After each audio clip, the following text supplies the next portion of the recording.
So if you're a beginner on YouTube and you want to know how to edit YouTube videos, you came to the right place. I get this question a lot, so I decided to do this video about it. This is going to be a step-by-step tutorial on what software you can use as a beginner so you can quickly edit your videos and easily edit your videos at a low cost so you're not breaking the bank and spending a ton of money on some complicated software.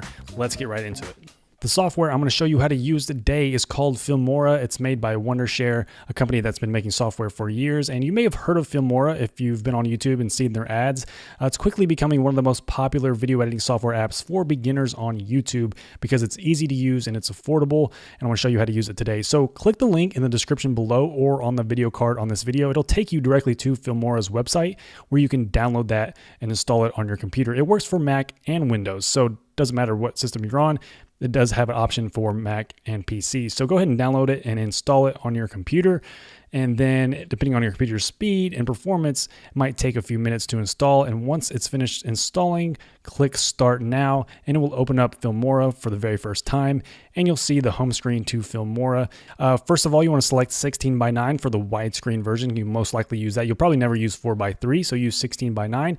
The full feature mode is where we want to be. So click on that. Now, the very first thing that you want to do after you've opened up Filmora in the full features mode is click on the buy button up in the top right, because if you leave this on the free trial version, you're going to end up with a big watermark on your video and you don't want that. So what I recommend is buying it now because it's cheap and also because you can get a 30-day money-back guarantee. If you somehow don't like the software, you can always ask for a refund within 30 days of purchase. And currently right now you can save $20 on a lifetime license if you decide to get that. That is their best seller on Filmora's website. So you can save $20 and get a lifetime license with free lifetime updates for only $49.99. It's a pretty good deal. So I recommend going ahead and doing that. And once you purchase the software, you will receive a registration code in your email. So copy that registration code and then go back to Filmora, click register, enter your email and your registration code in the box. And now you have a full version of Filmora and you have all the features and you have lifetime updates and you don't have that watermark.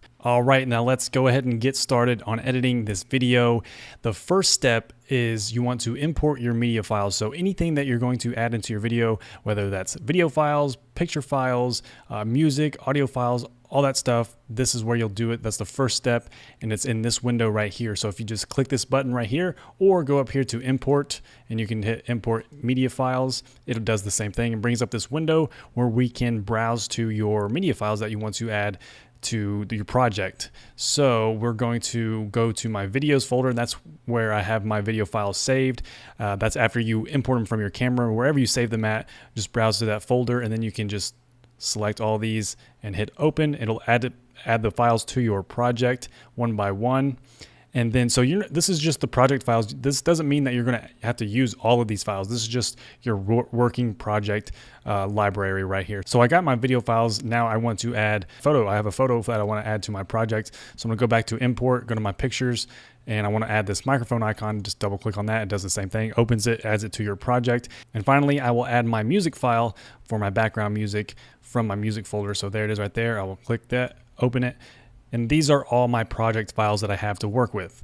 Now, the next step is to figure out which video files you want to add to your main timeline. Down here is your main timeline, and this will end up being your video. You'll add all these different video tracks, which I'll show you in this video. So if you go up here, and these are your different files that you've added to your album or your project. You can double click on these and it will preview them over here in the preview pane. Okay, and then you can use these controls here to pause. You can go back a frame, you can play again, you can use the scrubber to scrub across the video file. You can also use keyboard shortcuts. So if you go over here and select a video and you hit the space bar on your keyboard, it will play it, it will preview it. And so the space bar is the play and pause button on these videos. So hit space bar, if I hit it again, it pauses it, play, pause. So get used to using your keyboard shortcuts as often as you can, and the space bar will be one of the ones you use the most. So let's start creating our video. Now let's say I want this to be the first shot of the video. I want this to be my opening shot. Well, if I select it, I can either click and drag it to the timeline and drop it onto the first video main timeline track, and it will drop it right there, and I can hit the play or the space bar to play the video. Now it's previewing my video. Or let's say if I want to undo what I just did, hit this undo button right here. There's another way to do it. You can actually just click this plus button and it adds it to your project. This is your timeline, your project timeline right here. And it'll automatically add it to the correct track. So it added it to the video track, which is what we want. So, and if you look how my mouse turns into this little double arrow symbol right here, if you do that, if you hover your mouse over the timestamps in the video, you can click and drag and zoom in. You can zoom in on the timeline to make it longer. So if you need to do some really rough edits really closely, you can zoom in a lot and then start editing the video files from there. Or you can just click and drag to the left and zoom back out. So that is a useful tool as well.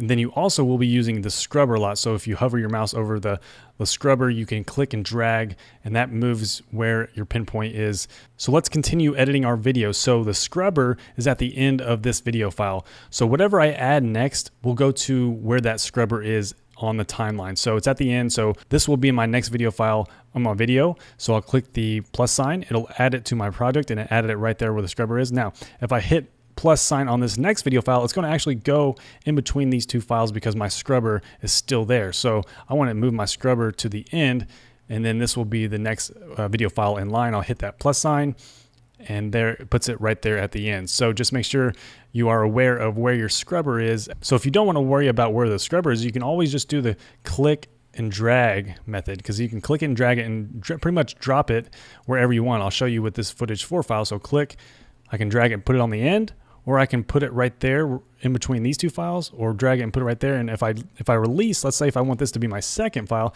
I can put it right there in between the first and second video files and drop it. And it's going to place it right in between those two video files. Now, what if I wanted to split this video file up? See how it's longer than the others? What if I wanted to split that in 2 video clips and maybe insert this footage file right in the middle of this clip? So what I first have to do is split this clip into 2 clips, basically cut it. So I would move my scrubber to where I wanted to cut it at. And then I can do right click where the scrubber is and hit split. Okay, and it splits it up into 2 clips. And I'll undo that. And then another way to do it is hit this scissors icon. So it does the same thing. And these controls right here will be the ones that you use the most. And you can also access these controls by right clicking on a video file. And you can see that there are different options. You can delete it, which is delete is the same thing as this trash icon. So if I wanted to delete this, I hit that trash icon, deletes it from our timeline, but it doesn't delete it from our album. Those will always stay there as long as you have added those. It just deletes it from this timeline. So let's say I want to undo that. Click this undo button. So now you have a pretty good idea on how to do the main basic foundations of video editing, which is importing your media, then adding them to the timeline, splitting them up, moving them around, stuff like that. Now, let's say I wanted to add my music, my background track. Well, I already added it to my project here, but it has a music tab if you want to use that as well. It provides its own music. And so I've already added that to my project, but just so you know, there is a music tab if you want to use that. It's up to you. But I'll go back to my media tab here, and there's my music track right there. And I will click and drag that to my first music track. You see this music icon, that's where your music tracks go. And that could either be music or a voiceover. So if you recorded a voiceover, you can add that here too. So that's background music. What about pictures and photos? Well, this microphone icon is the only photo file that I have in my project. So this is the one I'll use. So what if I wanted to put this on top right here, somewhere like in the corner in the opening scene? So I would click and drag and put it on the picture timeline. You can see this photo icon, that's the photo track for this timeline. And there it is right there. So it adds it to my video, and you can see it has these 4 bars. Well, actually it's got these dots around the outside edges of this photo. So what you can do is you can click and drag on each one of these dots and make it smaller or larger. So I'm going to make this small, click and drag, and then you can actually drag it when you see the 4 pointers, the 4 arrows here.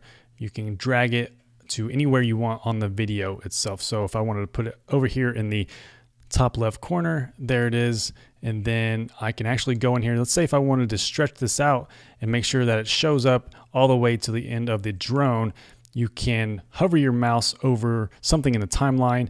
And when you see this symbol right here, you can click and drag the edge of it and make it longer or shorter, however you want to do this. And you can do this with video files and music files all the same. So this, I'm going to drag this to the end right there and let go. So those are the basics of video editing. Now I'm just going to go over some of the extra features that this offers that you will use sometimes, but not all the times. Because the key to editing a good video is to not make it too cheesy or add too many effects or make it look like it's totally amateur. You kind of want to keep it simple. So if we go to the text credit section, you'll see it has all these text effects and titles and stuff like that. You can go through here, and if this fits your video, then by all means go ahead and add it, and if it fits your style. So I'll show you how one works. So let's say we want to add this title to our video. Let's add it to the project, and when I click the plus sign, it's going to add it to where my scrubber is. So I don't want it there. Let's move it back to the front, and let's prolong it like that. And let's move our scrubber back to where we can see it. So now you can see it over here. So if we click on it, make sure it's selected, and then we double click on it on the video. If you double click on that, you can now edit the title text. So select, we'll say drone, and then you can actually go over here and change the font to other fonts that you have on your computer. Center it on your video. You can see it's got the guidelines there to show you that it's centered, and drop it. There you go. That's the basics of adding titles and credits to your video. I'm going to go ahead and delete that from our video. Hit the trash icon while it's selected, deletes it, and then we'll move on to the filters. And you got some pretty cool filters. Like I said, you don't want to get too crazy, but you know, if it fits your style and your whatever your video is about, then go ahead and by all means do it. For example, here's a focus color. If I want to add this effect to my video, if you click on it, you can actually preview it. And again, let's hit that space bar to preview it, and it previews that effect on your video, whatever you have selected here. That's pretty cool that they include that. So just go through here. I mean, there's a ton of things that you can do, that you can check out. They also have a Filmora effects store where you can check out more. So the filters is cool for effects, and the overlays are similar to effects. They're all considered effects in my opinion. So here's the bokeh effect. Click on that, hit the space bar to preview it, click and drag and drop it onto wherever you want the effect. So we'll put it right there on the one we just tested it out on, and there you go. We have the effect right there. Now we'll move on to elements, and these are just fun little things that you can add to your video if it fits your theme. So if you're doing some type of video related to any of these, it's sort of a fun thing to do when you're a beginner, to add these to your videos. Let's move on to transitions, because this is something that you probably will be using. So how to apply a transition is you select your transition, drag it, and you have to drag it in between at the end and beginning of a clip, of two clips, so where they merge. So let's say I want it to take place right here.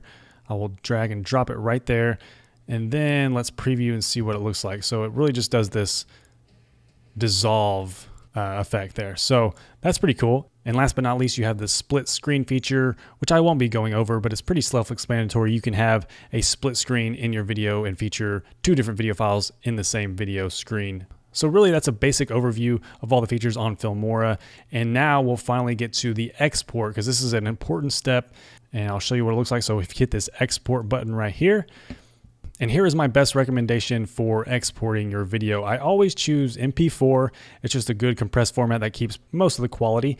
And then you can choose your resolution. So whatever video resolution that you imported, that's probably what you're most likely going to export as. So if you imported a full 1920 by 1080 HD video and all your video files are that resolution, then you want to export at 1920 by 1080. But if you imported 720p video, then you probably want to change that to 720, so 1280 by 720. Just go ahead and it will most likely default to whatever footage that you imported, but I always work with full HD video, so I'll change this to 1920 by 1080, and then I'll always choose the best quality. And then the rest of the stuff is pretty, you can leave it as the default, and then you're good to go. You just hit OK and then click export, and it's going to export your video file. So the time it will take will depend on how fast and powerful your computer is. And when it's done, click that Find Target button, and it's going to open the folder where it exported your file. So there it is. There's my final video, and I'll give you a little preview right now so you can see what it looks like.